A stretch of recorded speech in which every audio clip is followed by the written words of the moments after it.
UFC's Dana White warns Harris is status quo for Americans desperate for change. White speaks at Trump's rally at Madison Square Garden. UFC President Dana White spoke out against Vice President Harris in New York City on Sunday as he stomped for former President Trump at his Madison Square Garden rally. White warned those in attendance and those at home watching that a vote for Harris was for the status quo and that vague promises weren't going to help Americans. "She can get your party's nomination without even facing voters," White said. "What else? What else can she offer the American people other than vague promises and no plan? She talks a lot about the need for change and her hope for the future." Hope and change. Does that sound familiar?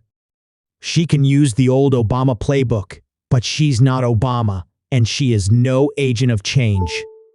She is the sitting vice president of the United States right now. What she hopes is voters will focus on the future because she doesn't want us looking at the last 4 years to see what we really need to change. White said Americans need change from sky-high inflation and wide-open borders. He also criticized the Biden-Harris administration for weakness abroad. White followed Trump's running mate, Ohio Sen.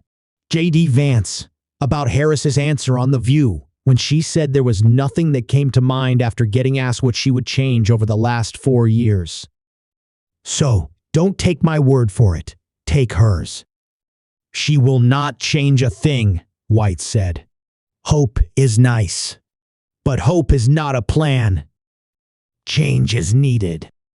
But change won't come from the status quo, and she is the status quo. If you want real change, you'll vote for proven leadership." White has been a longtime friend of Trump's going back to the UFC days. White has thanked Trump for helping UFC get mainstream attention. He also backed Trump in 2016 and 2020.